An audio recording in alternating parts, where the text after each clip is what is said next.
Sebab 3,000 pun bujang pun mungkin boleh lah. Tapi keluarga memang tak boleh 3,000. Ya, sewa rumah pun mahal kan. Nak cari tempat yang murah mungkin jauh. Paling murah pun ada lagi bawah 1,000 sekarang. Tak tahulah, itulah kata mungkin jauh lah kan. Kalau travel kata nilai Sendayan ke KL letih. Luar KL mungkin ada lah. Betul, luar KL mungkin ada lah. Tapi dalam KL bawah 1,000 nak cari flat susah. Pun dah 1,000 lebih. Ya, susah. Tengok kawasan. Jadi sebab itulah memang kalau ikutkan sebenarnya daripada bukan zaman ni je sebenarnya. Zaman Kak Oni pun kita orang memang ada side income. Daripada muda, sekarang masih muda, tetap ada side income. Ya, walaupun orang kata ala Kak Oni boleh lah gaji dah besar, umur dah 40 plus mesti gaji dah besar-besar kan.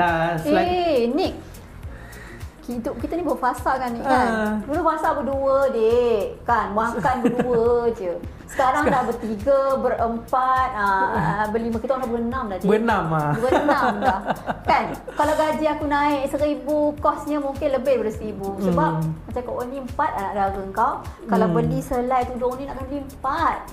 Termasuk maknya 5. Kalau RM10 pun 5 tudung tak ada RM50. Sebab anak akan cakap, mama ada tudung baru, kita pun nak lah. Ayahnya tepuk dahi. Ya, pening kepala.